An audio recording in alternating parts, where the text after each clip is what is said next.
If you look on the verse 41, just about the prayer, I think this is really interesting. It's on page 1020. It says, seest thou not that it is Allah who praises all beings, whose praises all beings in the heavens. I have a problem with these kind of translations. I'm just going to do my own here. Haven't you seen that it is Allah that all beings are praising, from the birds in the heavens and the earth, وَطَيْرُ صَافَّاتٍ, and even the birds in flying, and everything knows its prayer. قَدْ عَلِمَ صَلَاتَهُ كُلٌّ قَدْ عَلِمَ صَلَاتَهُ وَتَسْبِيحَهُ. Every creature knows his prayer and his praise. So this is really interesting in the idea that every creature is in an act of worship, and it knows how to do that. The bird knows how it's supposed to praise, right? And so for the Muslims, when they look at creatures, they really see that these creatures are all glorifying God and have a prayer that they're doing. So, the praying mantis has its prayer. The cat has its prayer. I mean, you can see the cat in a state of meditation, when it's there just purring away and doing. I mean, it goes into a really interesting state. And in fact, Zen Buddhists, traditionally talk about the cat and its meditative state. That you can learn Zen from a cat. If you want to learn how to do Zazen, you watch a cat. And then that the human being is somebody who does not by nature know his prayer, that the prayer is something that is taught. And this relates because the human being is a creature that has intellect, that has consciousness, that it is not inspired or there's not an intuitive. Although many people will feel some type of desire to pray and will pray, and many people even outside of traditions in this culture at some time in their life will attempt to pray. From the Muslim point of view, there is a way of praying, and that way involves the body. And there is an importance of the idea of being in the body when one prays, because the Muslims have always really avoided a type of Cartesian dualism of mind-body. And we believe in the bodily resurrection. Although we do see that the soul is connected to the body, and the soul does disengage from the body. And in fact, the Muslims believe, according to the Quran, that the soul even disengages during sleep, that there is a disengagement that takes place. But there is an idea that the body is also part, that we should not deny our bodies. In fact, the body is part of our being and does represent a very important aspect of our nature.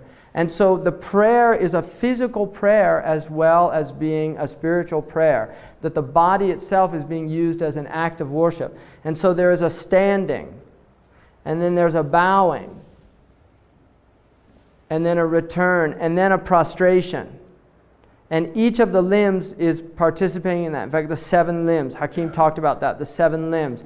And then there's an idea of putting the forehead, right, and the nose onto the ground, literally onto the ground.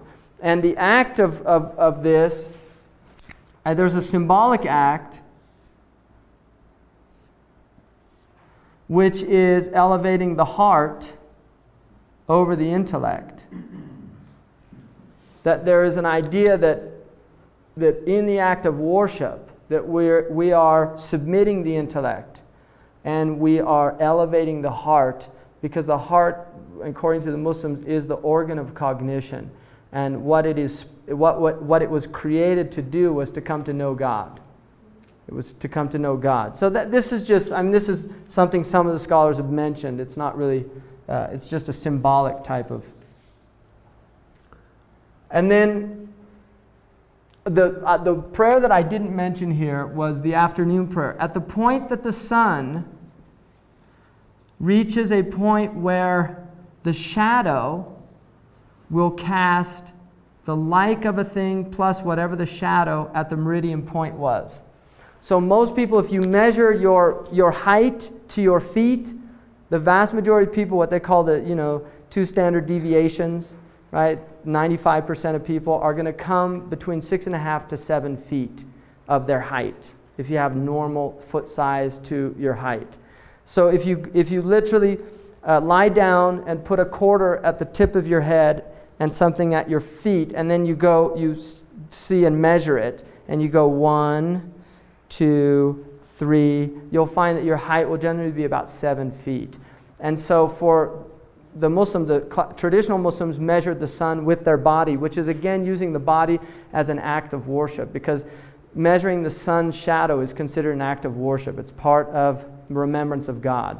And so you would go out, if you knew, for instance, like right now, for me, the meridian, the Dhuhr prayer, is my shadow is about 2 feet. So I would add to that 7. So when my shadow reaches 9 feet, Asr time has come in, this prayer. So I go out at about 5 o'clock and I measure it, and I'll find it's 9 feet. That means I can pray Asr. All right, so that is the afternoon prayer. So those are the 5 prayers: the sunset, the evening prayer, which is called Isha, the dawn prayer, which is called Fajr, which literally means dawn, and then the post-meridian prayer, which is called Dhuhr.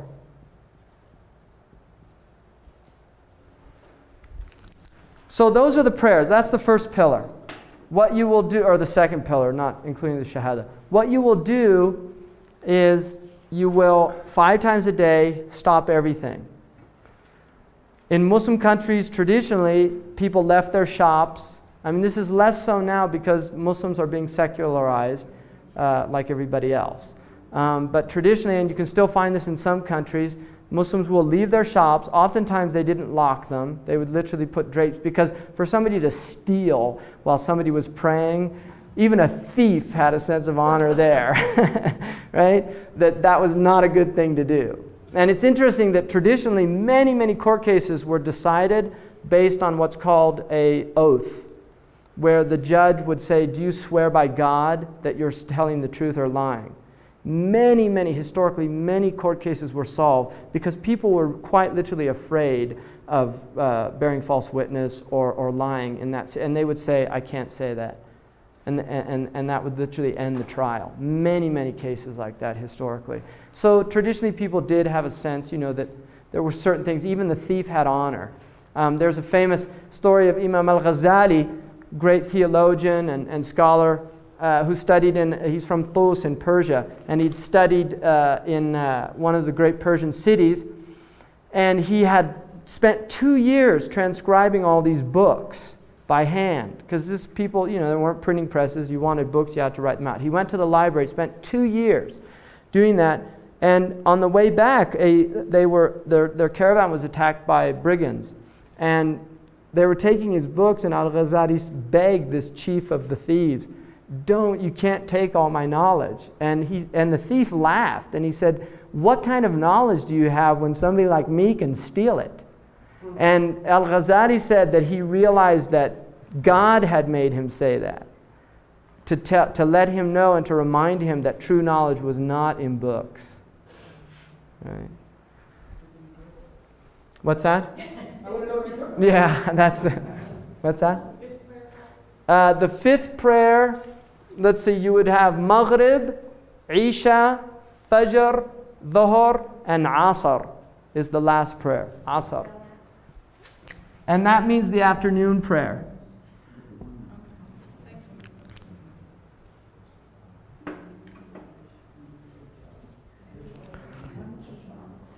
Now, just to let you know what the Muslims are encouraged to congregate for the prayer, but they don't have to. It's very highly encouraged to congregate.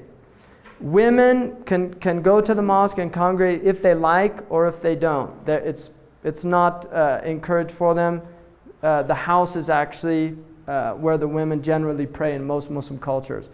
And I will just make mention of certain phenomena that you relate. Traditionally, there was no barrier between the men and the women praying. That is a later innovation. It was not the tradition of the Prophet. The Prophet did not have a barrier between the men and the women. That came later. In many Muslim countries, you still do not have that barrier. For instance, African countries, North Africa, you do not have that barrier. In the Middle East, in the Indo-Pak cultures, you will tend to find barriers. So that is more of a cultural phenomenon. It is not a religious, it's not part of the religious tradition.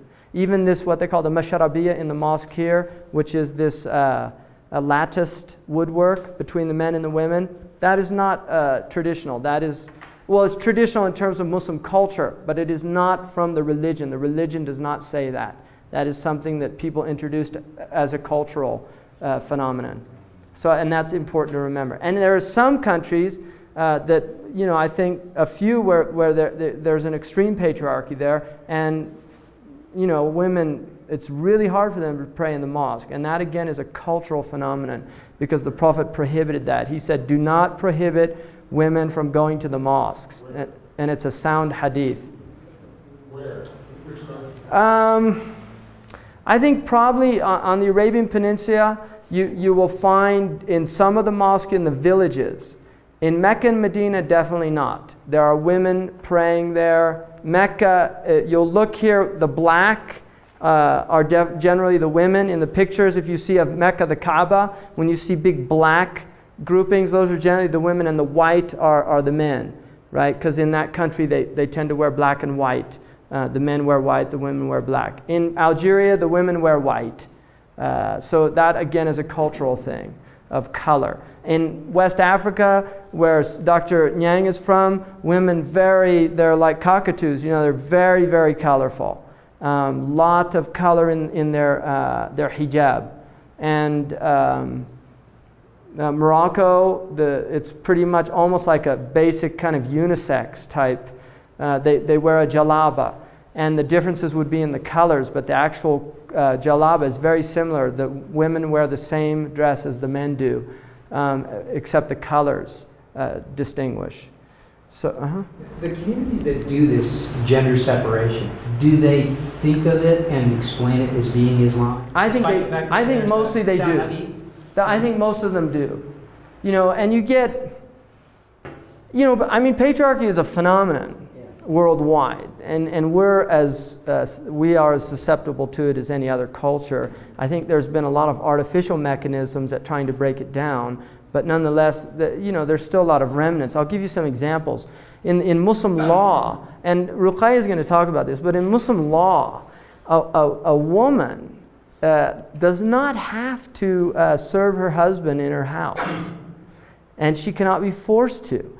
If she refuses to cook, the man has to provide somebody who will cook, or he has to cook himself. She is highly encouraged to do that, but it is literally within the Islamic law that she has a right to say, I don't want to cook.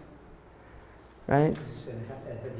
It's based on the hadith and based on the scholars' interpretation. But this is literally 1,400 years ago when these judgments were being pronounced.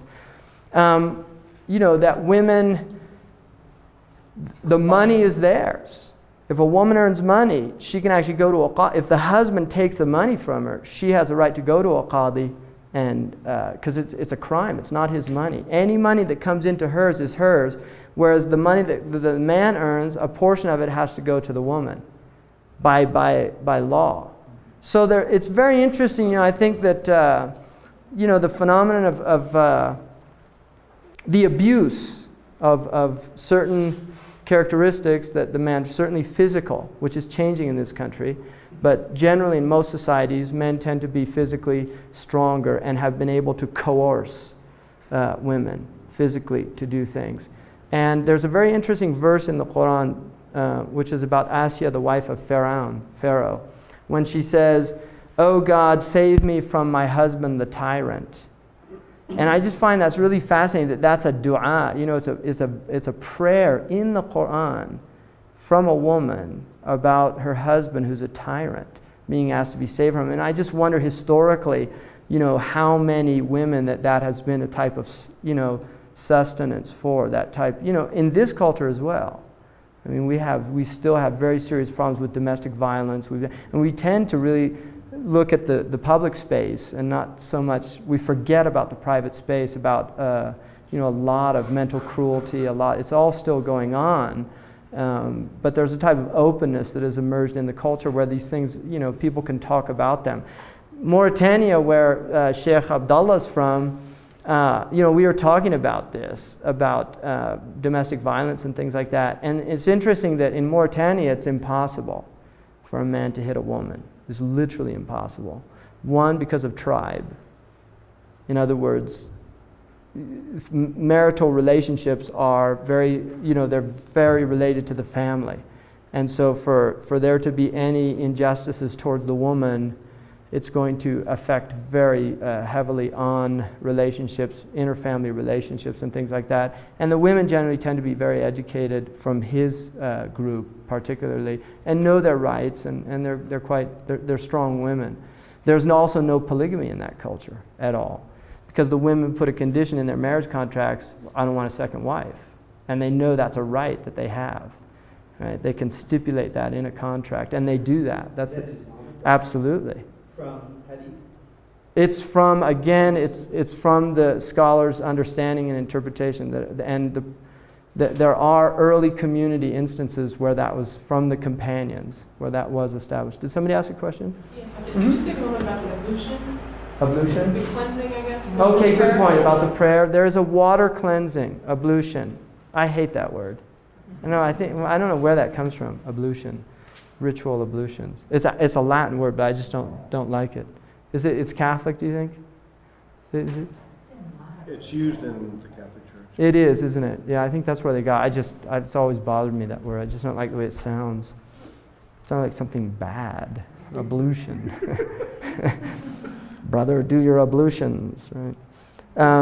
There is a water purification, a ritual purification with water before you pray. You should use a small amount of water. It's not meant to waste water. It's actually encouraged to use a small amount. And it's basically a washing of the face, the arms up to the elbows, a wiping of the head, not a washing, just a light wiping, and then a cleansing of the feet.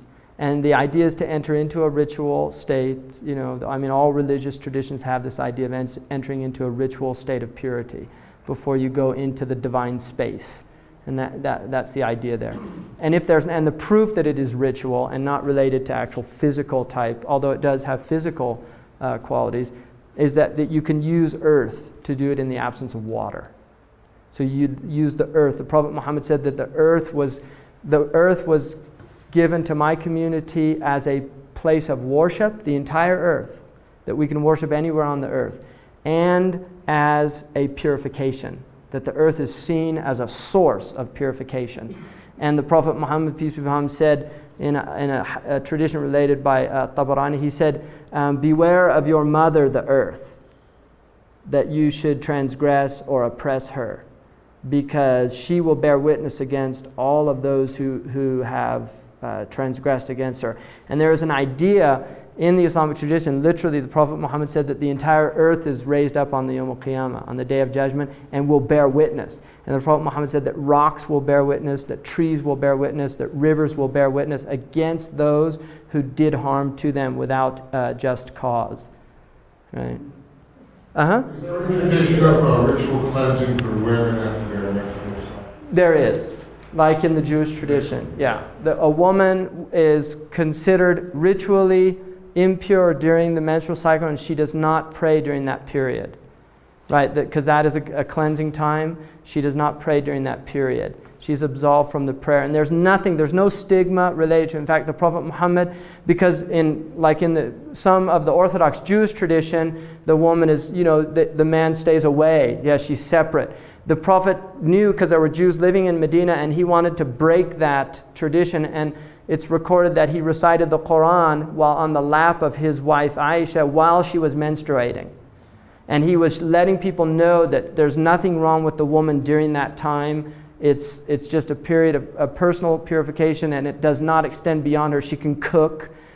She's allowed to cook during that time. She's allowed to, in fact, even foreplay is allowed during that time between a male and a female. But the Prophet said, avoid what is between the belly button and the knee. In other words, because that's a time when it's prohibited for actual sexual intercourse. But the Prophet said that is a time when male and female could have foreplay, sexual foreplay, with the exclusion of intercourse only.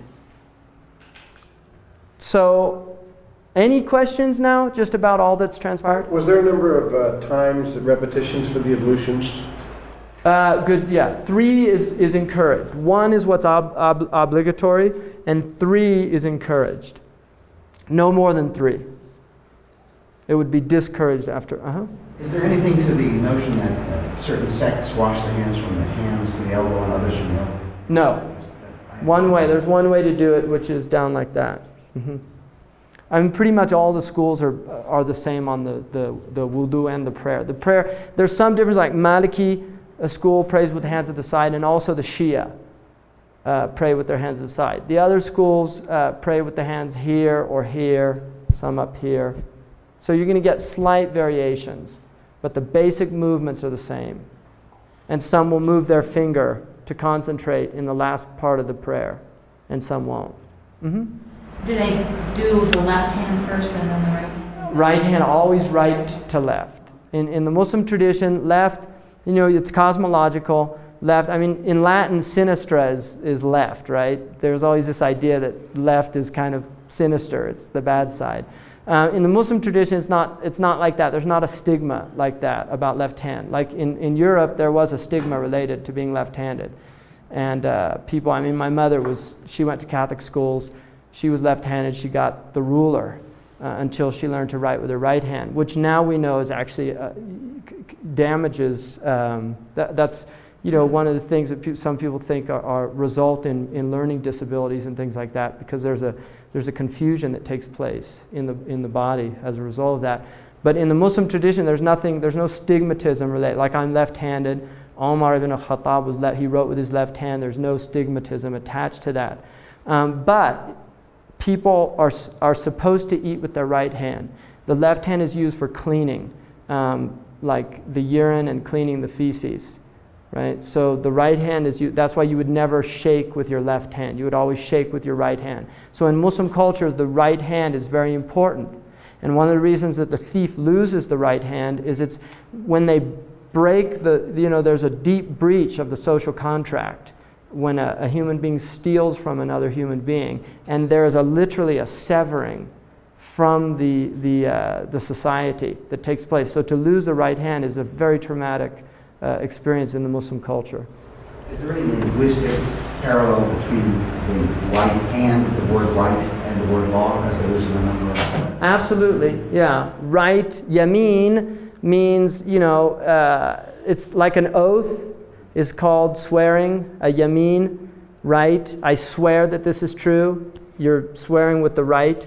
And also, yuman is a good omen. And sha'am, which is related to the left, is a bad omen. So there is a cosmology involved in it. And also the idea in classical cosmology, which is Indo-European as well as Chinese.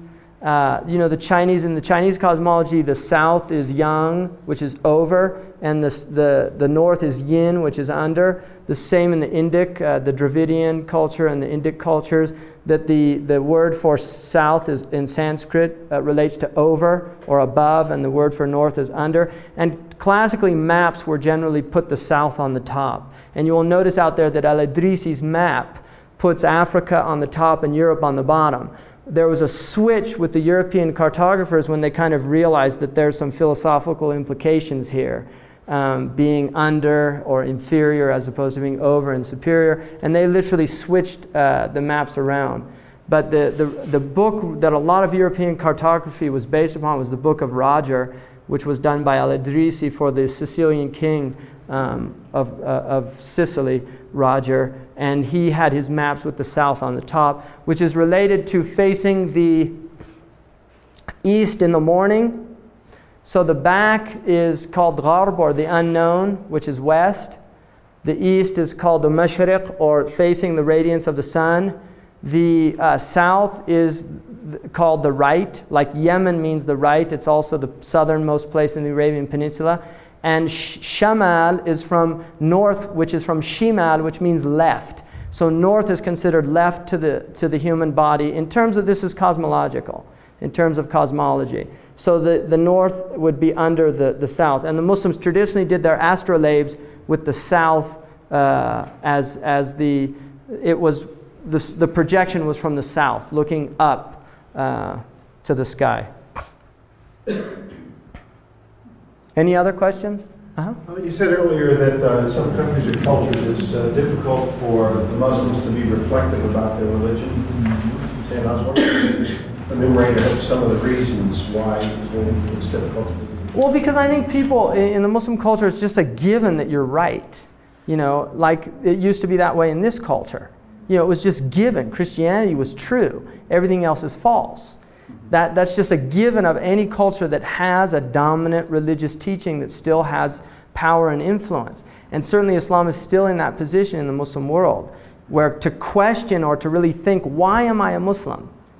You know, other than the fact that I was born here, that most people won't come to that. There would be judgment. There would be social stigma, for one. But see, I don't even think that should negate. Even if there was, it's still important to reflect and think. You know, I mean, you have always had people within cultures that have questioned things. I mean, there were always people within the Christian tradition that remained Christians, but they could still challenge the culture. Sometimes they were burnt at the stake, other times they weren't. But the point is that there were people that would say, you know, is this right? Or is what we're doing right? I mean, that's an important human question. And this is just a lot of non-reflective people. And then I think there's a lot of encouragement for the absence of reflection for social political reasons. You know, I mean, in this country, you know, we're a country of entertainment. People know massive things about sports and basketball and baseball and football, and adults that can give you brilliant analyses of, you know, why this team's going to make it to the Super Bowl and have all their stats at hand, and they don't have a clue about the national debt or why we're paying over 50% of our tax dollar to interest on our national debt, or why our schools are literally crumbling before our eyes, why there's children killing children. Why, you know, really, there's just not a lot of emphasis on analyzing, on thinking, on seeing. So, you know, we're as much, I think, you know, the Americans, we tend to delude ourselves often. I mean, you're all educated people, so it's probably not the case, but there's certainly a lot of people out there that really haven't given a lot of thought, that they're much more obsessed with, you know, the latest entertainment, what the latest movie is out there, you know. The Romans controlled their societies with bread and circus. Right? Bread and circus. It's a very common political way of maintaining. What's the specific rationale behind the prohibition of eating pork? Of pork? Okay. Rationale. There are two things in the Sharia that are understood by the Muslims. One is that there are some things that we know why, and there are other things that we don't. The things that we know why with absolute certainty are those things that we're told in the Quran or in the Hadith that's why it was prohibited. For instance, in the Quran it says, do not go near sexual perversions because they are foulness and they lead down a terrible road. So illicit sexual relations, the idea is that they will lead down a terrible road. There's a hadith of the Prophet Muhammad that perversity will never manifest in a people except they're afflicted with diseases and illnesses that were unknown to previous generations. So the Muslims would see that, you know, that breaching sexual laws that are given by God from the Muslim perspective there are consequences. In other words, that the moral realm has laws that impact us at the biological, at the psychosocial level, just as there are physical laws of cause and effect and things like that. Right? So Muslims see that morality is not this arbitrary thing, that there is a reason, right? And this is the way the Muslims view it. And I think a lot of Christians have that feeling too. I mean, a lot of Christians point out that if you are monogamous, you will not, you know, if two people who are both virgins enter into a marital situation and do not breach those boundaries, they're not susceptible to venereal diseases. It is a simple fact of biology, right? So that's at one level. Now the other level is that there are things that we don't know why God has said don't do this. And the reason that the scholars say is that there are some things that he has not told us is because it's one, a test, that will you do it even though your intellect is not fully capable of comprehending the wisdom behind it? And two, that it's an aspect of submission again. Now, the scholars have always encouraged seeking reasons, wisdoms to increase people's faith, but never to say as an absolute, this is why. Concerning pig, generally pig has been considered an unclean animal. It eats unclean things.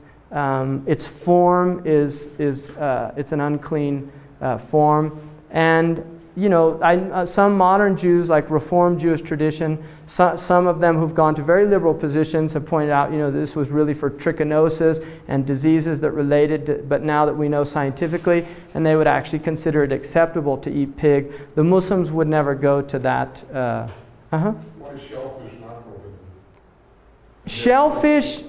Shellfish is discouraged according to Imam Abu Hanifa. But the reason that it is not prohibited is because there is a hadith of the Prophet Muhammad that what comes out of the sea is pure and halal for you.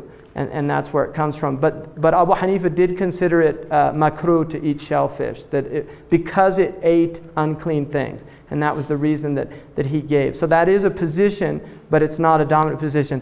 And again, one of the things that the Quran mentions is part of the Prophet's message was to lighten the load of the previous dispensations. So there are actually some lightening of loads concerning what was binding on the Jewish tradition, because from the point that people were getting weaker at maintaining the guidelines of God. And so there was kind of making it easier for people for this last stage of human existence, because people do not have the same spiritual capacities as the ancients did. So there's that idea as well. Any other questions about this? So we'll go on to the next pillar, which is zakat. The word zakat means, it comes from a root word which means to purify. And the idea is that it is a purification of your wealth. Everybody in accruing wealth will have some either clearly doubtful or even really doubtful aspects to the accruement of wealth. So the idea is that zakat is a way of purifying your wealth. And the Prophet Muhammad was prohibited the taking of zakat for his own family. They cannot be recipients of zakat. Bani Hashim.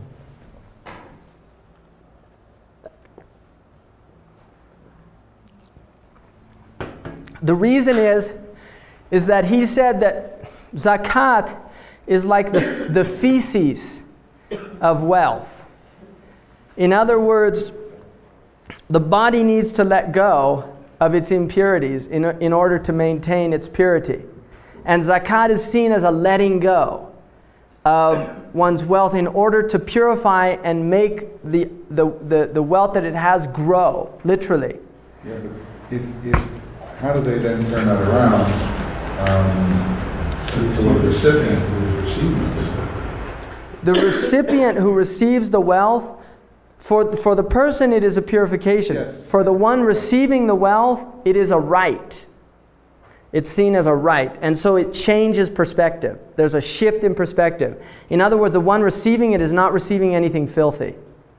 Right? It's a right. And it's encouraged when you give zakat to somebody to not tell them it's zakat, so that they don't feel, to give it as a gift, so that they don't feel, because some people have a pride, they don't want to feel like they're like a welfare type state that I need, that it's encouraged. You don't have to tell them it's zakat. It's also encouraged to give it smiling with as seeing that it's an honor. So the person giving it, these are in the books of fiqh related to giving zakat, that you're supposed to give it in humility, not in arrogance. That you give it to the person literally feeling like you're honored to do that thing. And the Prophet said one of the signs of the end of time is people will consider zakat like a fine. In other words, they wouldn't see it as an honor, but rather as like taxes nowadays, right? Have to pay it. Clearly both parties involved, both sides know kind of what's going on. I mean, don't they have an understanding of I mean, like you say, it's... I've given zakat many times in which the people had no idea that it was zakat. Oh, really? Absolutely, many times. How would, like, is there any example that you can give of, like, how would that... Well, Muslims, I think you'd be really surprised at the generosity of Muslims that are practicing to other Muslims. They're very generous. If within a community, like in my community, for instance, we had a man who recently lost his job, and I found out about it, and I knew that he was in a hard condition. I contacted a few people, and in one day we raised $4,000, and I gave that to that person, right, just to help him for the next couple months until he could get a job again. And I didn't tell him. I said, this a gift, Now there were people that gave it as zakat, but I didn't, I don't have to tell him it's zakat. Mm-hmm. There are times when you'll find things on your doorstep. That's true. You may find a rack of lamb, you may find an envelope of money, and you don't know who. Very common in the Muslim community. There's definitely, I think Muslims do still have a sense of taking care. Like things like homelessness in the Muslim world, those are still real shocking. Like the other day we saw a man, and I was with Sheikh Abdullah, and he didn't have a shirt on. And he asked me first if he was crazy. Because in their country, you would never not wear a shirt in public. It would literally be, for them, it's a sign somebody was mad. And the same with shorts. That's something he hasn't, I don't think he's quite grasped it yet. Just because their culture is still very, very modest. But we told him that he's probably homeless. And he said, what does that mean? And he literally didn't know what it meant. Because in that country, you could they just build like they take tree limbs and the women will sew like burlap sacks together and make a little house. And you don't have to pay property tax, and you don't have to, you just set up shop. And he didn't have a concept of like being homeless. And then he just said to me, with all of this, like there's so much here. Because he's coming from a place where there's nothing. And he said, how is it that like somebody could be without a place to sleep? With all, like it was something that I don't think his intellect really could quite grasp, right? Very kind of interesting. Really interesting book to read about this is Winners and Losers in the New World Order by Jacques Attali, right? He talks about this phenomenon of increasingly, people becoming accustomed to planetary boat people. That's what he calls them. Planetary boat people. Where you'll go to the ATM and the bums there, and we just become inured to it because it just becomes more and more difficult for people to deal with. How is the giving of zakat in relationship to whether the receiver is Muslim or not? The receiver, that's a good question. Let me tell you and I'm going to get to that. Let me tell you basically, zakat is a local tax. It is not meant to go outside of the community. The Prophet said, those closest to you are most worthy of your help. So the idea of acting locally is really important. That, if you're fighting for the rights of the Tibetans, and your own community, there's people oppressed, the Muslims would see that as a kind of disconnection. Doesn't mean that you're not sympathetic with something happening over there, but the thing is you begin at home. You begin cleaning up your own home. So zakat goes back to the wealth of the local community. If there was no one in that community that is impoverished or needs zakat, then it will go outside of the community. And you first give to your relatives who are in need before you would give to strangers. Now, the recipients of zakat, there are 8 categories mentioned in the Quran itself, and those are considered the only recipients of zakat. One of the only non-Muslim group are what are called mu'allafat qulubuhum, which are people who are very close to Islam. They're very interested in Islam, they're close to Islam. Those people, it's permissible to give them zakat money. If they're not Muslim, then you can donate money to them, but you cannot give zakat. Zakat is the right of poor Muslims. In other words, the idea that you take care of your own before you go outside. But traditionally, the Muslims in the early 19th century, during a famine in France, the Bay of Tunis and Algeria sent wheat to Europe to help relieve the famine. So traditionally the Muslims did have a concept of helping other peoples if they had a surplus. But first you help the people within your community. And then also Jewish, there's a beautiful story of Sayyidina Omar, because Jewish and Christian and non-Muslim peoples like Buddhists and others pay a tax to live under the Muslims. And Omar saw a Jewish man begging, an old man, and he said, "Why is this man begging?" And they said, "He doesn't have any money." And he said, "We took money from him when he was young, so we should take care of him in his old age." And so he demanded that Christian and Jews and other people, if they had no one within their community to take care of them, then there should be money taken out of what's called the Beit al-Mal, or the collective bank of the Muslim government, to help those people. And it's interesting that during the time of Umar ibn Abdul Aziz in Damascus, the government actually paid for and supplied people, not dogs, but people to take care of blind people as an employment, right, which is mentioned in the books. Is there a certain percentage then that they make? Good question. The percentage is, there are three types of zakat. Income tax is prohibited in Islam. You cannot tax people for income that they're using to live by. You can only tax them according to standing wealth that 1 year has accumulated. So if a year has passed and you still have the wealth, that's what you pay zakat on. You don't pay zakat based on what you made that year. So if I made $50,000, but at the end of the year I have zero, which is the case of a lot of people in this country, right? And they actually have to borrow to pay the IRS, that you do not pay any zakat. You pay zakat at the end of a lunar year. You pay zakat on what you have that a year has transpired with. And you pay 1/40th, 2.5%.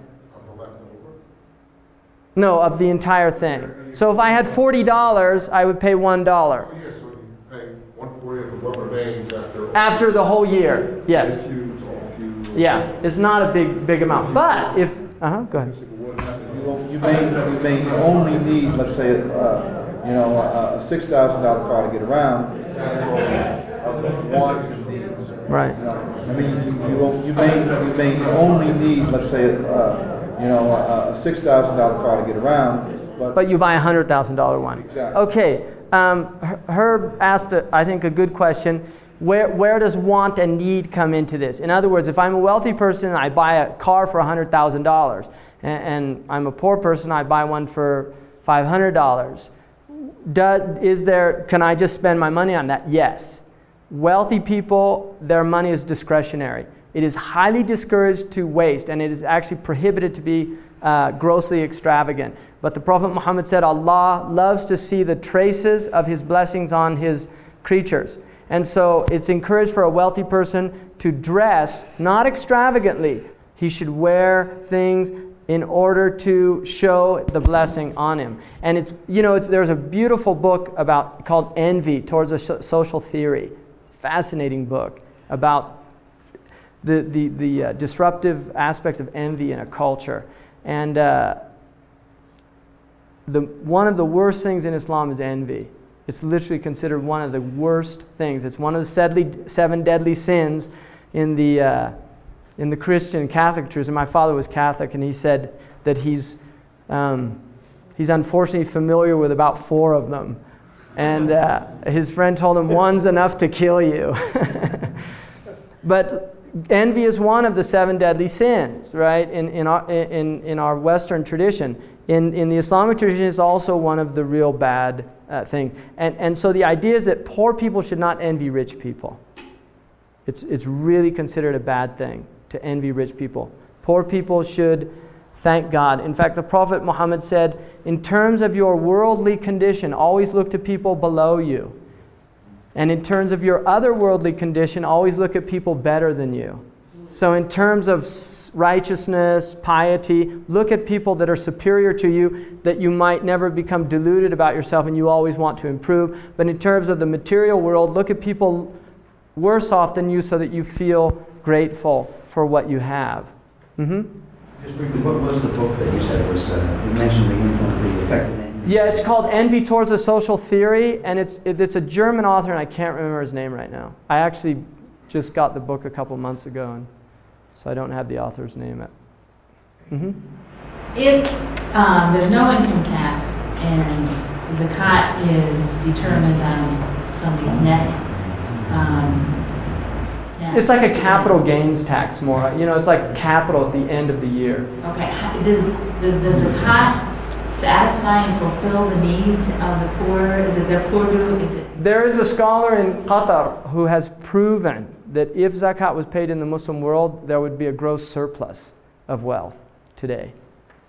It's very interesting because there's also zakat of agriculture and livestock. So agriculture has 1/5. Now the World Bank estimated that if 2% of the world's agricultural crops were taxed, 2%, that there would be no hunger anywhere. Now Islam says 5% for irrigation that you did yourself, 10% for agriculture based on natural irrigation like rain and things like that. So if you didn't work, you pay more. If you did irrigation, you pay less. So 10% of wheat, corn, barley, all of these grains is taxed, and it's supposed to be given and distributed to the poor. Also livestock. So for every 5 camels, 1 sheep is given, like that, right? 30 cows, a calf, 40, Question, you were talking about the livestock, and I was just thinking about Saudi Arabia, when all the pilgrimage, when all these people come and they wish to make sacrifices. Right. How do they deal with that? They can them and they send them around to poor people around the world. That's what they do now.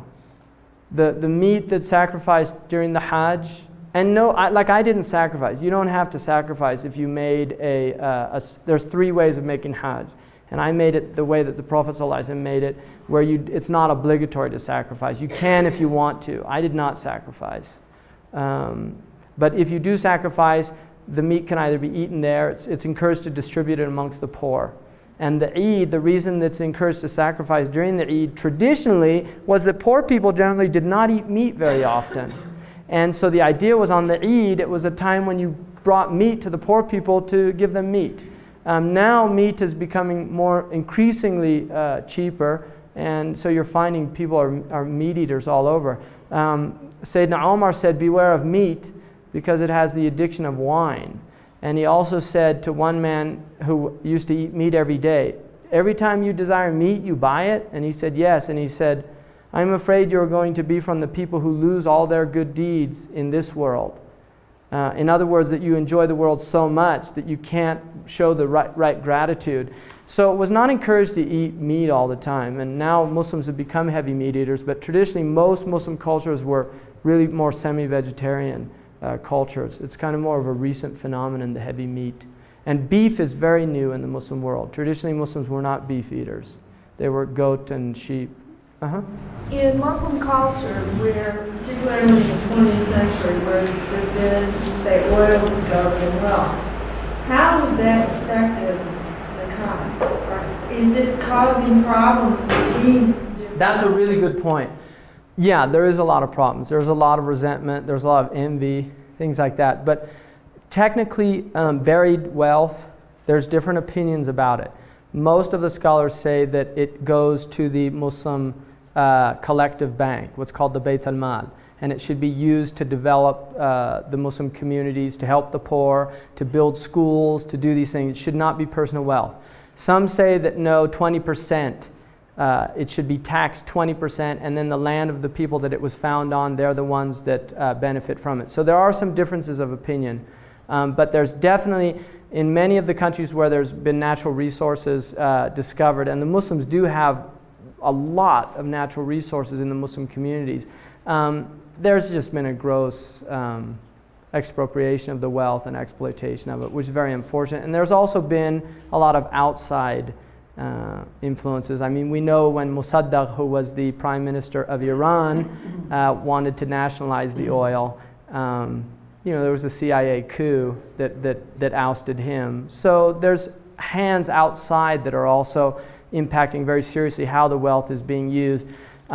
People, if you know about petrodollars, then you know the fact that the vast majority of petro wealth is literally being supplanted and invested in Western banks, and the Western banks in turn are using that to finance a lot of the projects in the quote-unquote third world, which end up causing major problems because of interest payment and things like that. So very complicated world conditions. But I think they're really worthwhile bringing up to your students, because we have to, as communities, we just have to start thinking about this stuff. We're so marginalized from these dialogues, and I think just normal people should be participating in trying to understand what's going on. Why are countries like Mexico, paying these massive interests to, there's more interest now coming out of the third world than there is aid going into it. So there's a lot of very serious contradictions going on, and then a lot of the massive projects that are being developed, the World Bank and the IMF encouraging these gross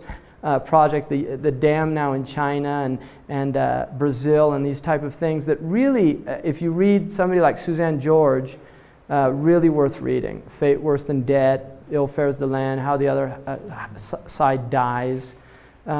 She worked for the World Bank and then kind of reneged and realized that she felt that they were doing a lot more harm than good. And she's written some really, really worthwhile critiques. And not from a kind of conspiratorial type, just really kind of analyzing the thing. I think Suzanne George, she works now, I think she's supported by the Catholic Church, actually, one of their organizations. You said there are 8 types of zakat. There are 8 recipients. There are 3 types of zakat. Can you run through? Poor people. By definition, there are 2 types of poor people. One is called miskin, and the other is called faqir in the Quran. The miskin is the one who doesn't even have a day's worth of their livelihood. The poor one is somebody who does not have a year's supply. They do not have enough money to get through a year, and they are accepted as a recipient for. They're deserving poor and undeserving, where the Christian charities see it. Yeah, that's a good point. If the person is known to use things, like if they're alcoholic or known to do things, then yeah, you should not support people that you know the money is going to go, and there are more worthy people for it. That is encouraged to look for the more worthy people. And then you have the people who collect it. So there is a portion of it taken out to employ the zakat collectors. And then you have indebted people who are in debt. And that is a type of debt as long as it was not accrued through wrong actions like gambling. And it is a debt in which they're in serious trouble. The debt has reached a level where socially they're really being jeopardized. And then you have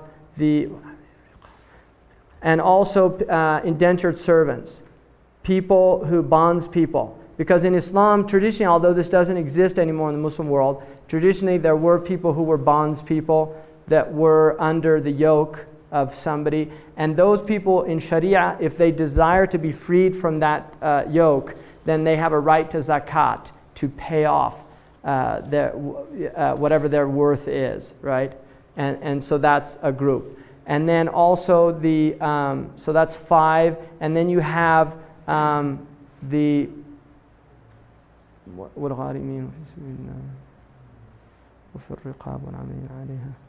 and then you have people, the Ibn Sabil, who is somebody who's traveling, and this is also pre-ATM, because he can be a wealthy person as well.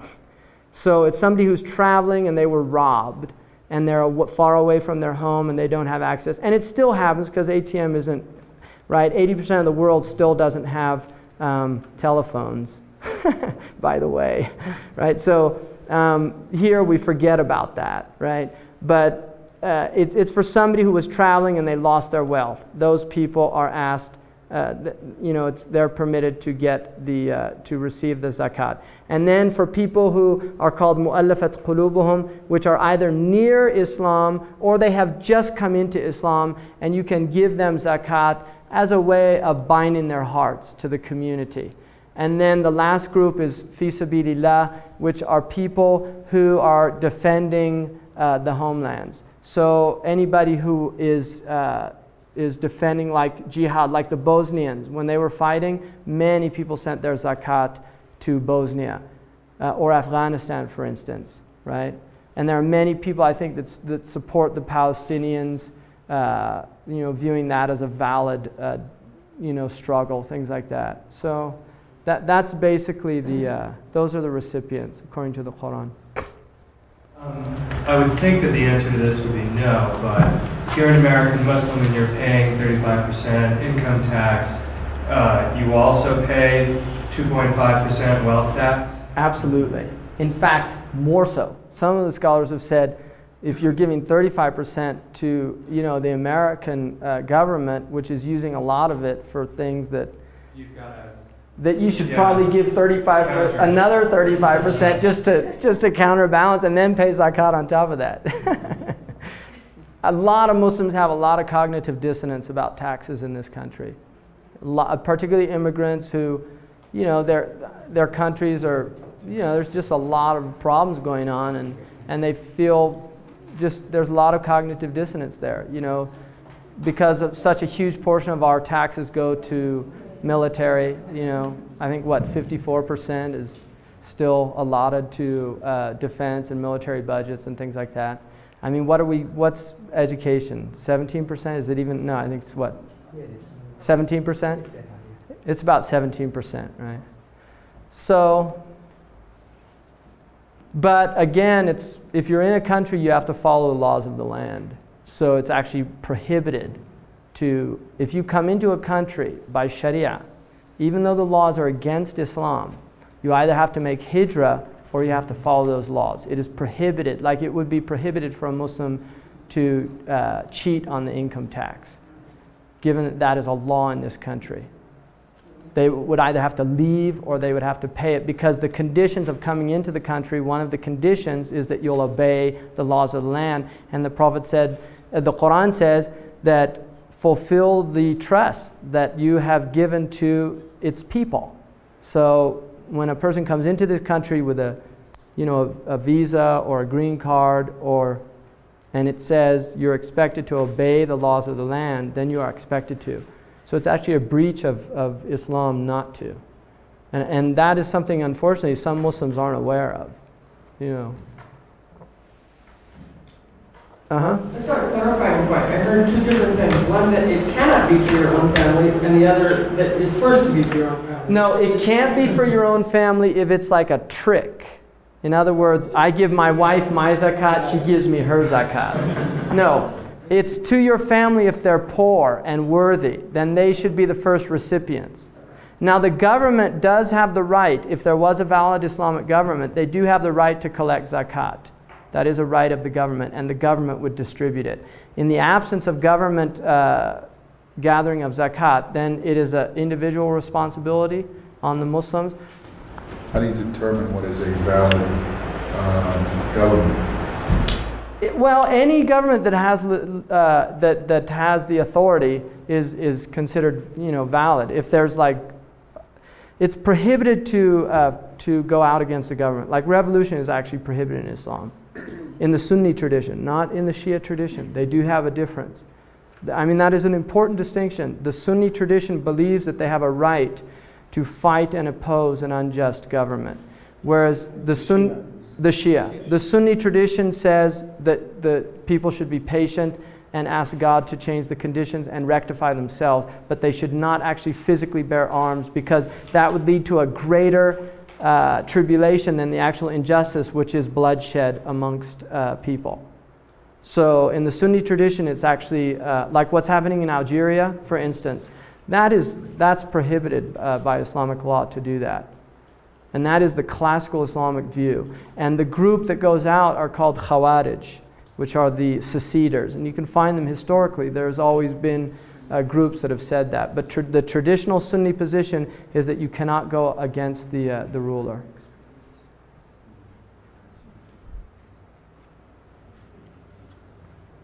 Any other questions? When you mention a legitimate Islamic government, would this be a government that has as its ultimate law the Absolutely. I mean, that's the ideal. But even if they're not implementing the Quran and they don't openly say that they don't believe in it, they're still considered the legitimate government. So they would then have the right to collect the Yes. And this could be in lieu of a welfare department or something like this.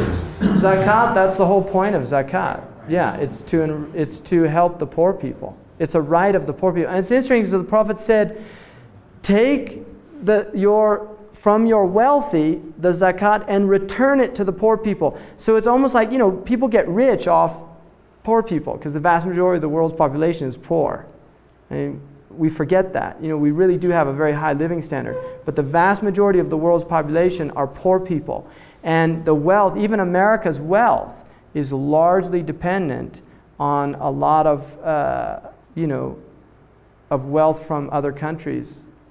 We have very cheap oil in this country. I mean, for example, for a liter of Coke is about how much? I don't buy Coke, but what are you paying there? $1. $1? You're paying more for sugar and water than you are for a liter of oil, right? And sugar and water are pretty much inexhaustible resources. Relatively, I know there's some problems now with water and things like that. Whereas oil, you're dealing with an inexhaustible resource. It's grossly underpriced. Oil is grossly underpriced. I mean, we're paying $1.40 for a gallon of gas. It'll take you 30 miles. 40 miles, and you pay, relatively the same amount for a bottle of sugar water that's going to rot your teeth and give you diabetes, So it's really interesting that oil is so cheap. And, oil should probably be around, what's that? I was saying 4 or 5. At least. My father now, that's what he's in. He left teaching and got in because my grandfather was in the oil business, and he got in it through, when he married my mother, he started working in that, and he's always going on about it. Drives him crazy because, he said it should be around at least 50 a barrel or something like that. It's just grossly underpriced. So, but we have the luxury of having very cheap oil. And the majors, it's hard to believe, but they actually maintain those low prices, So, and the exploration in this country it's unbelievable how difficult it is to explore oil in this country. There are still lots of oil reserves in this country, and most of the old oil fields of the 1930s and 40s were very shallow. They didn't have the technology to go down several miles. They just would go down very short amounts.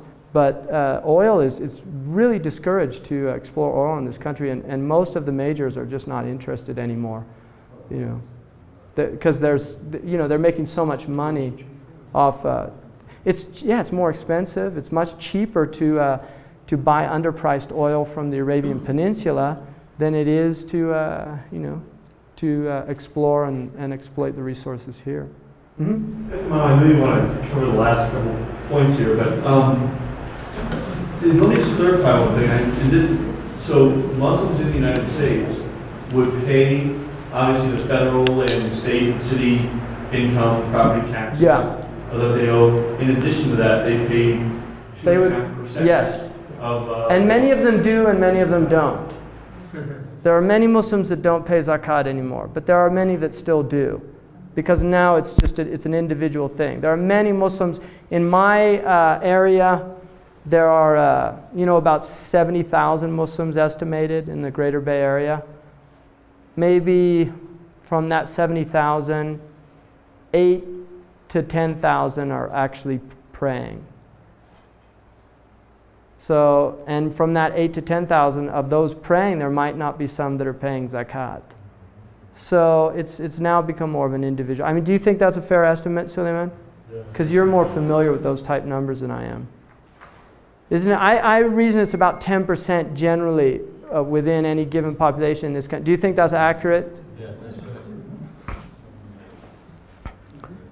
So, and Muslims often fall in very high tax brackets in this country because there's a lot of physicians, there's a lot of engineers, so they're paying a lot of taxes, right? Mm-hmm.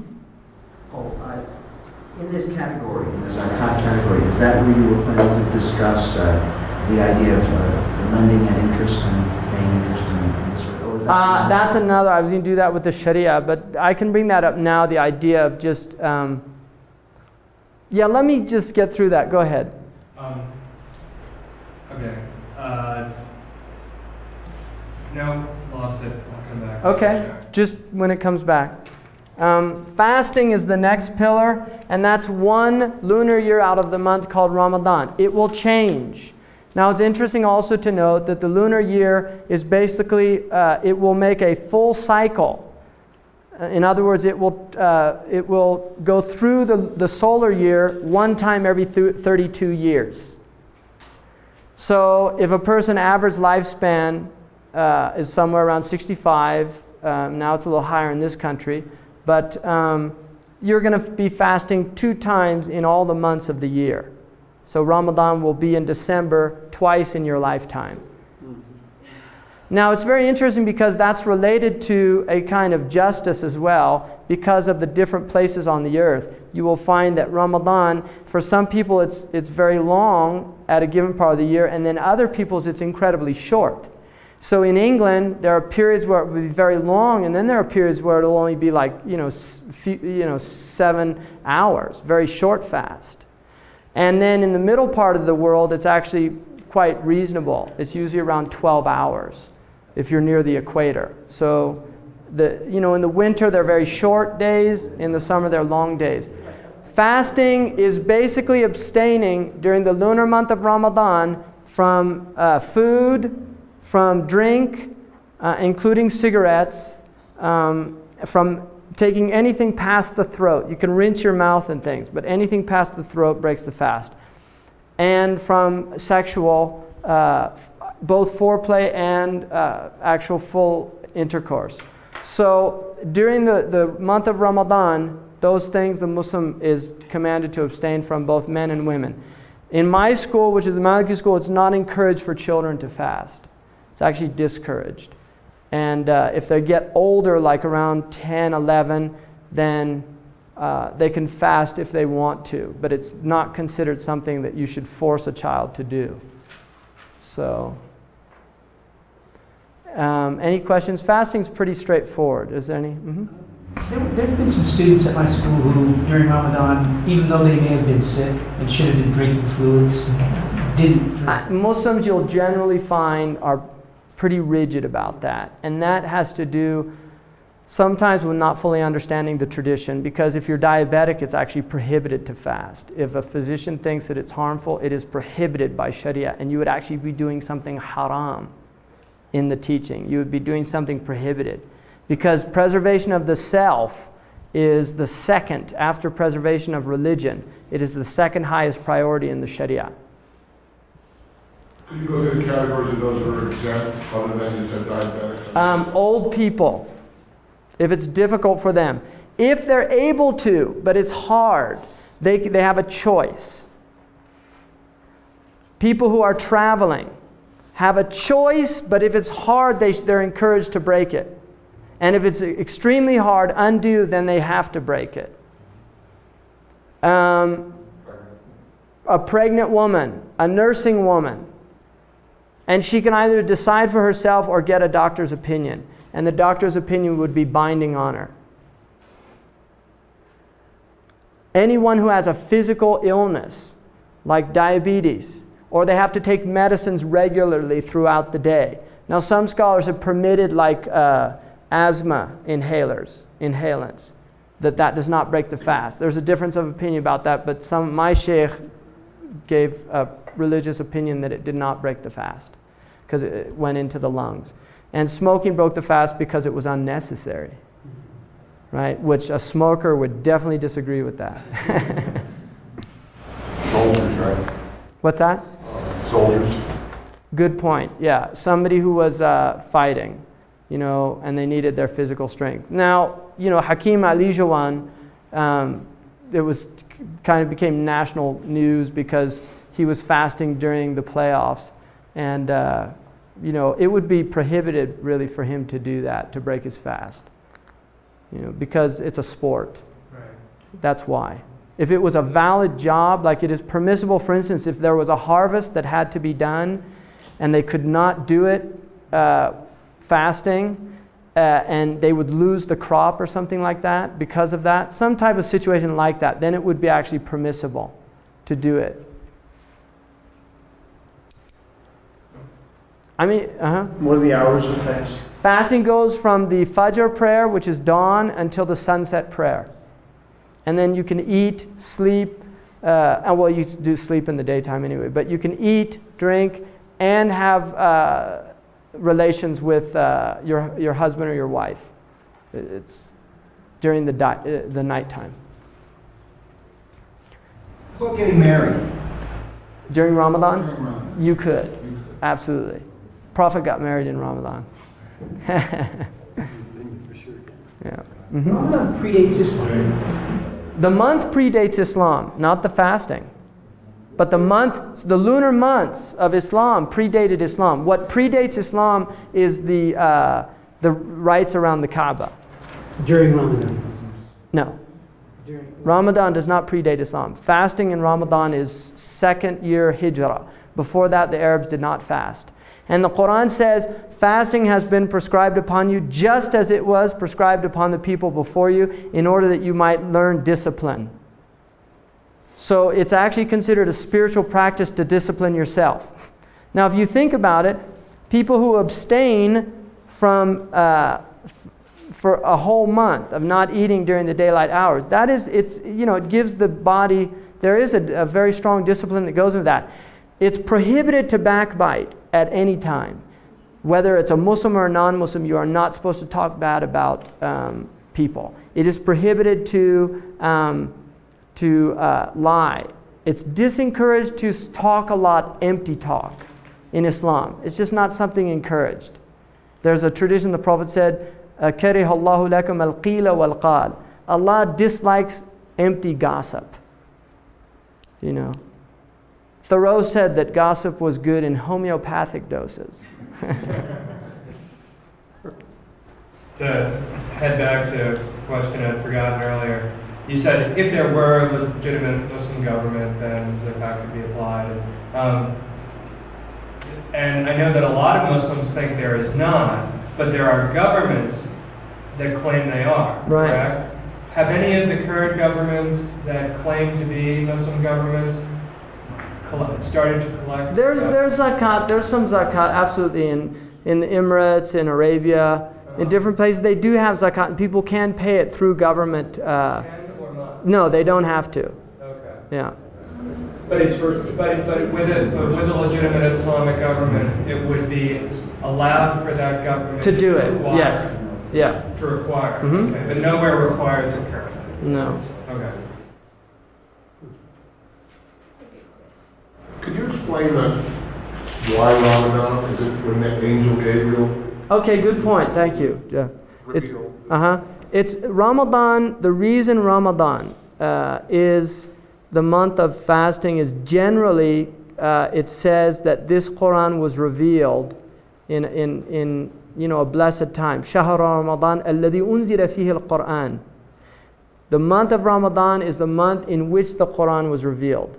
Now, the Muslim belief is that the Quran came to the first heaven, which is called Sama'ud Dunya, to a place called Baytul Izzah, the abode of dignity or exaltation. And that happened in Ramadan. And the beginning of the revelation began on the 27th of Ramadan. And then over a 23-year period, it is being revealed to the Prophet. And in Ramadan specifically, the Prophet ﷺ said that Jibreel used to go through the Quran every month with him, but in Ramadan, he used to go through it every year with him in Ramadan, the entire Quran. And then in the last Ramadan of his life, he went through it 2 times, and he knew that was his last year. So the Ramadan is considered a very blessed time for Muslims. And traditionally, it's encouraged for people to go out and see the new moon and the Muslims traditionally went out, sighted the new moon, and you would hear a lot of shouts of joy, Allahu Akbar, in the Muslim cities that go up on the rooftops and things. Is there therefore a connection between the crescent and the star? The crescent moon, interestingly enough, is a much later. It was the Mamluks that actually introduced the crescent moon. And I think it actually, it was a symbol of some of the ancient moon cults. It's become to be adopted as a symbol, but it's in no way an authoritative symbol of Islam. Muslims, it's like an urf, what they call a custom. And the Prophet said whatever the Muslims see as good is good with Allah. So there's an idea that the crescent moon has kind of been accepted by the Muslims but it's not from the Prophet Muhammad. It's an interesting thing about Islam is the absence of symbols, like icons and things. There really is. You go into a mosque and calligraphy is pretty much, and then you have a lot of geometric, which is later. But there's just an absence of a type of iconography or something like that. Mm-hmm. I've heard it said that the Shahada is a symbol for Islam, written. Somebody said that.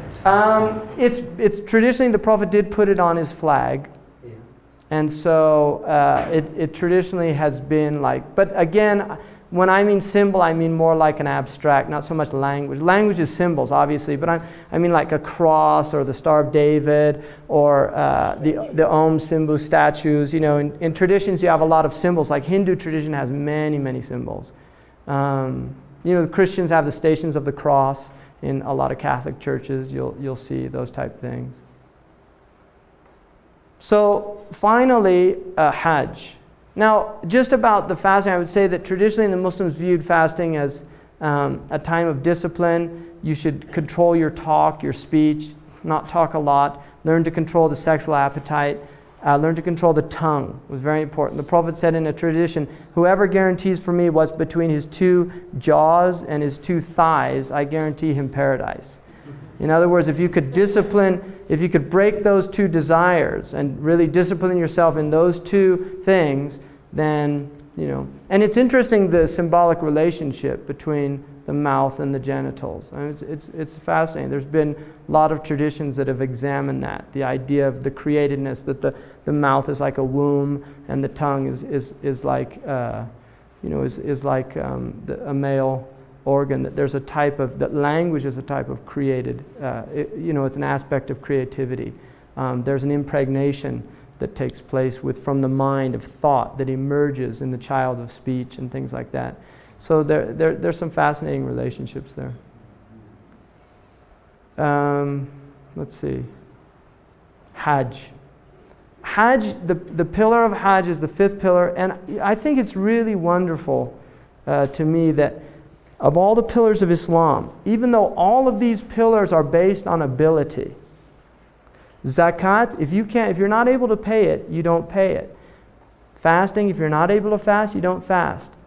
Even the prayer, if you're not able to pray standing, you pray reclining. If you're not able to pray reclining, you pray just with your eyes. If you're not able to do that, you pray in your consciousness. If you're not able to do that, you don't have to pray. But yet, the Hajj is the only one in the Quran where it says, لِلَّهِ عَلَى النَّاسِ حَجُّ الْبَيْتِ لِمَنْ اسْتَطَاعَ إِلَيْهِ سَبِيلًا. Allah, it is incumbent upon mankind or humankind the pilgrimage to His house for whoever is able to make the journey. Even though all the other ones it's the same stipulation, but in that one, the stipulation is mentioned. And I think part of that is because the vast majority of Muslims will never be able to make the Hajj. And so it's kind of like just the fact that it was mentioned in there, that there's kind of an ease with that. And this is why the example that you made about people fasting, even though they don't have to, they'll still do it, really. Whereas the Hajj, there is definitely a limitation there related to wealth, physical capacity, borders, even now. For some people they can't, like for a long time the Russian Muslims could not make pilgrimage. The communist government would not let them make pilgrimage. So there's limitations, and yet right there in the Quran it says, for whoever's able to do it. The vast majority of Muslims will never do that. If you look, there's about 1 billion estimated Muslims. Every year, the maximum I could imagine pilgrimage being is maybe 4 million people. Right now it reaches about 3 million. And you are packed. You're like this doing some of the rites. There's so many people. And it's very interesting. I've made pilgrimage 3 times, and I've made Umrah several times. But the actual pilgrimage, first thing, it's related to the ritual of Abraham. The Muslims believe that Abraham took his son Ishmael to the valley of Becca or Mecca. It's also called Becca in the Quran, Mecca and Becca.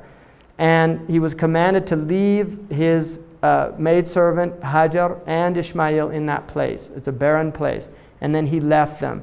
There's what the tradition says is that Hajar, who was she was an African woman who was the mother of Ishmael, that she went into a state of anxiety about the place because there was no water, nothing. And she began to run between these 2 hills, Safa and Marwa. And she did that 7 times, worrying about her baby. And on the 7th time, the well of Zamzam emerged. And there's a well there that still to this day feeds the pilgrims of Mecca. And she drank from the well, and then some people there who were passing through helped them, and they become established. And Abraham comes back when Ishmael is becoming a man and builds with him the house in Mecca. This is what the tradition says. Builds with him the Kaaba. Now some say that the Kaaba was first built by Adam, alayhi salam. And some say that Adam and Hawa met on the plain of Arafah, which is, the word Arafah means to recognize. And it's where they recognize each other after the garden on the earth. Allah Ta'ala, Allah knows best about those things. But the basic idea is that the Kaaba was the first house established for the worship of one God only. And Ibrahim built the house, and it's a cube, very simple structure, nothing there. And then the rites that are related to it is you enter into a ritual state which is called ihram. For a woman, it's taking a bath and dressing in her normal dress. Women tend to wear white on the Hajj. They don't have to, but they tend to, just as a tradition. The man enters into what's called ihram, which is 2 pieces of cloth, a loin cloth, and then a cloth over him. It can have no stitching. It's woven, but it cannot have stitching by hand. Because you're supposed to completely, it's like, it represents complete impoverishment before God. And everybody has to be the same. And so it's encouraged that everybody looks the same. The rich man, the poor man, the free man, the bondsman, everybody, the king, the pauper, everybody becomes the same. And that's the idea, that humanity before God is equal. There's absolutely no differences. And so even in clothes, a rich man, you cannot wear rings. You cannot wear any display of worldly wealth. So somebody who normally wears jewelry, they have to take it all off. So you wouldn't know, you see a person, you don't know if they're rich, they're poor, you don't have a clue. They just look the same as you do. And so the idea is literally that humanity completely strips themselves of any of their social accruement, social status. And they go there before God equal. And the first ritual is you enter into the place of Mecca, and you go to the house, and you do a circumambulation 7 times. You go around the house 7 times, which according to the tradition is what Ibrahim did, and then the Prophet ﷺ purified and renewed it again. So after going around the house, you will kiss the black stone. The black stone is a stone that's been identified as a meteorite, but traditionally it was believed that it came from heaven, and originally was white and became black from the wrong actions of people that touched it.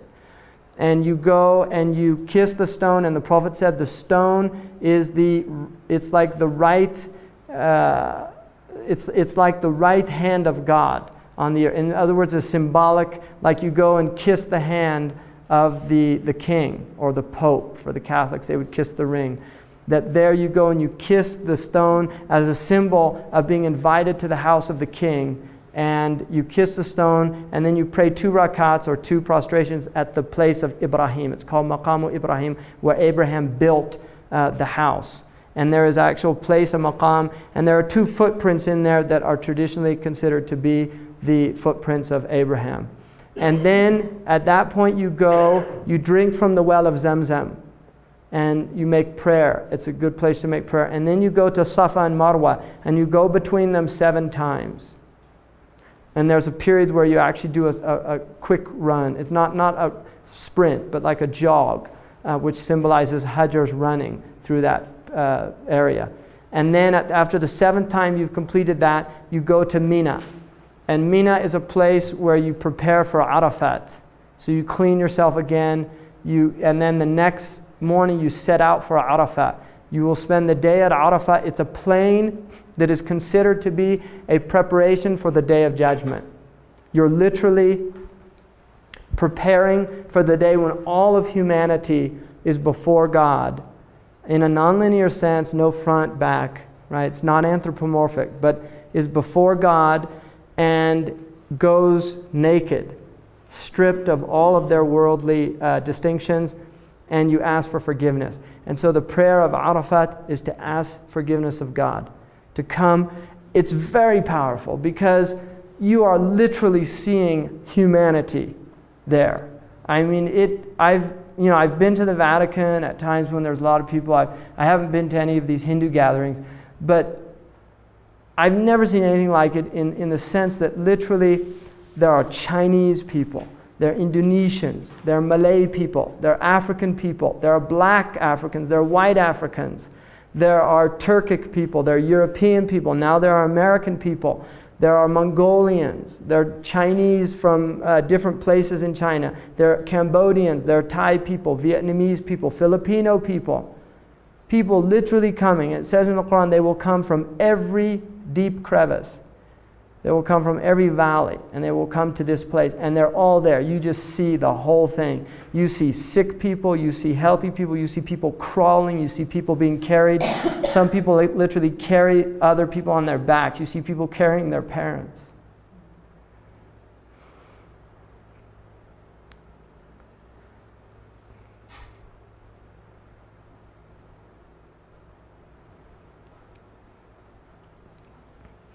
So it's just a very, very overwhelming experience to enter into that sacred space.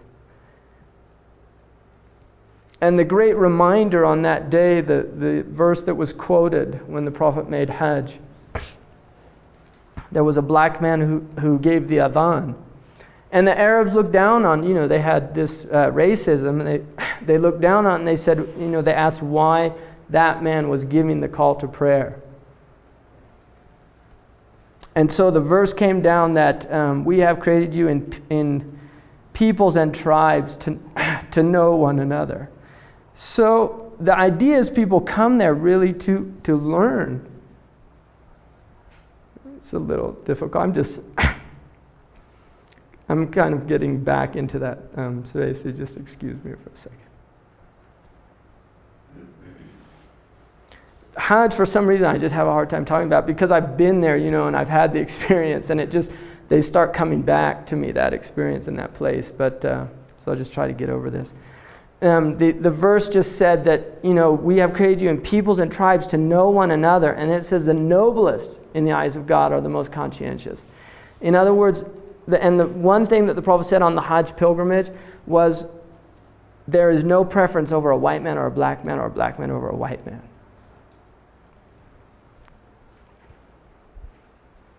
So the idea is just to eliminate this insidious aspect of human nature, which is the idea that some people are superior to others. And when you see everybody in that same condition, the nomad and the sedentary, the rich and the poor, and they're all just there in that same basic human condition, that we are bereft and we are poor before God.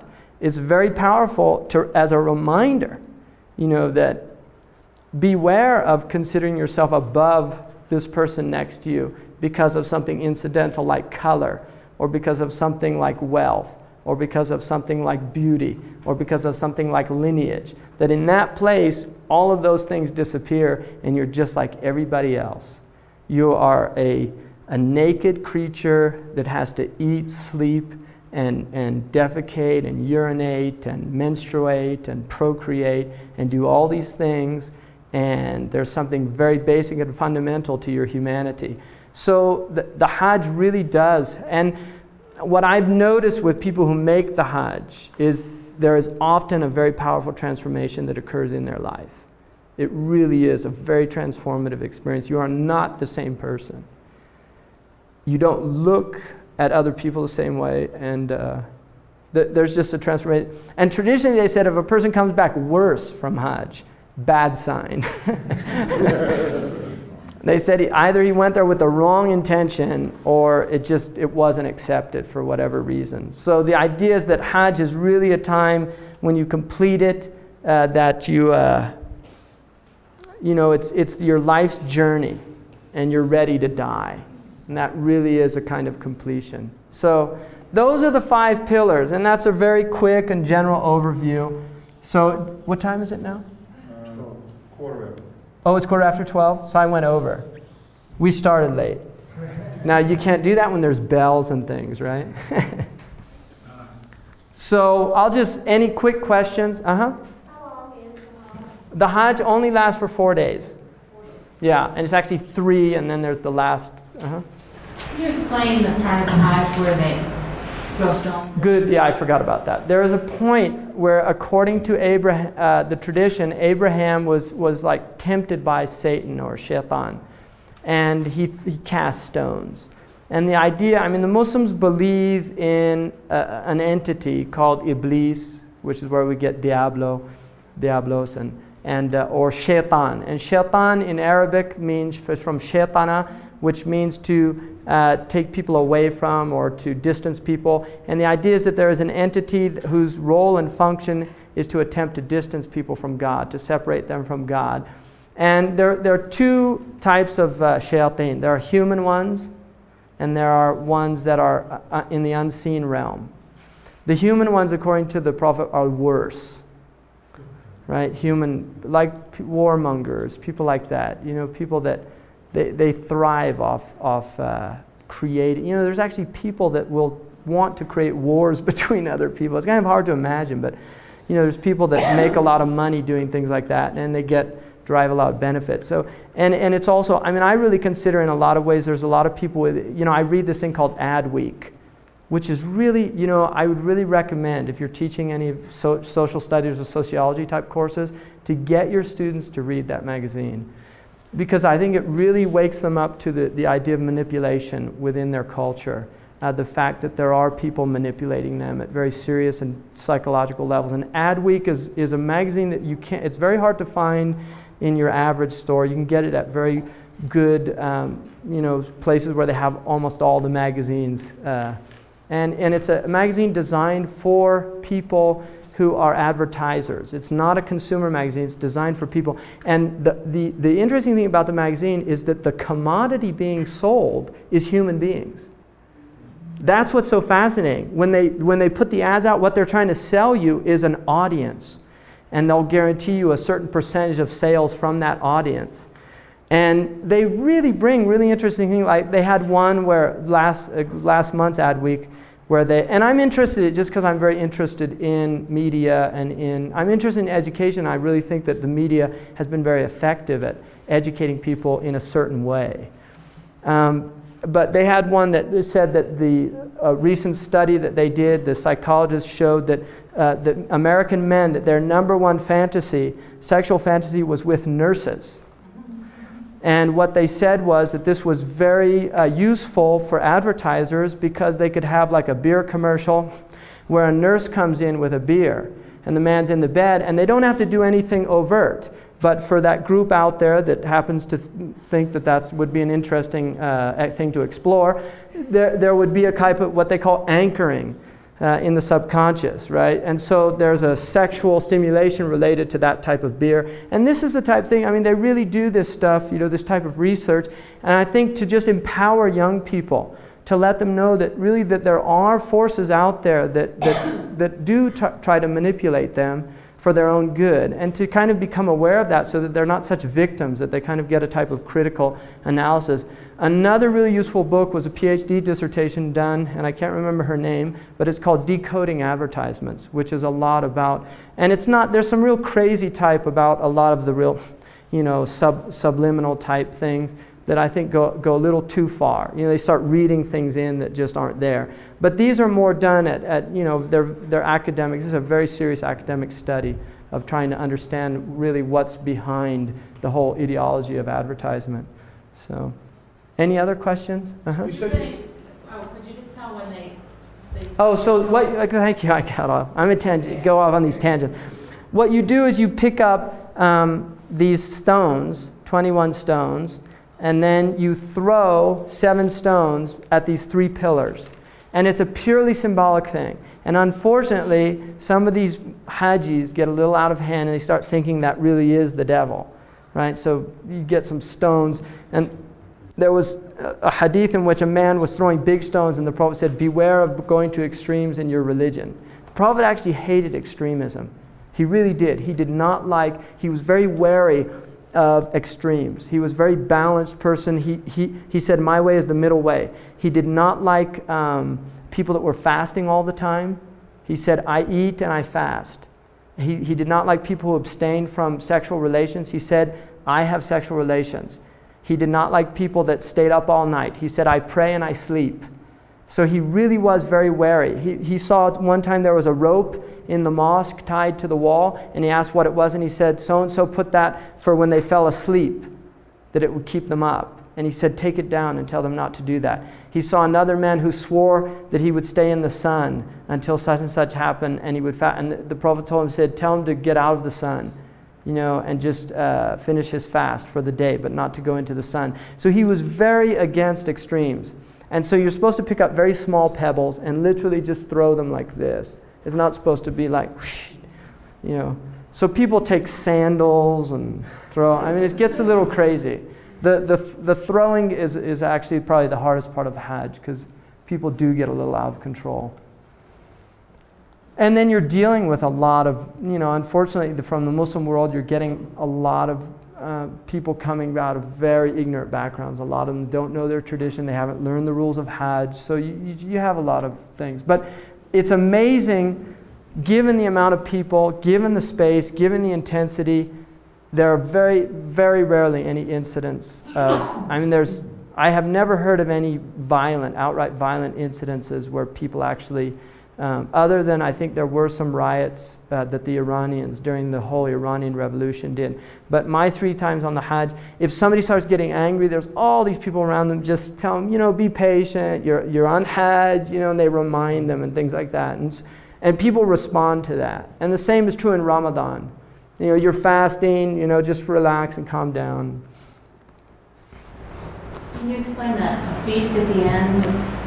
It symbolizes that Abraham, alayhi salam, that when he was told to kill his son, what the Jewish tradition calls the Akedah tradition, that it was replaced with a ram. And there's a difference of opinion in the Muslim tradition whether it was Isaac or Ishmael. I think most Muslims now believe that it was Ishmael, but early on the Prophet never said which child it was. And it's not really considered important it's not essential to the story. The importance is the act of submission. And what you do is you celebrate by sacrificing a ram preferably, or some other animal, and then distribute that meat to poor people and things like that. Mm-hmm. And other Muslims take part in that around the world. Even though the Hajis are doing it, other Muslims, like in Santa Clara, people will go out and they will sacrifice on that day. Many people, and it's encouraged to do that. Any other? So I think that ends the session on Islam, and I hope that was beneficial, and thanks for your attention.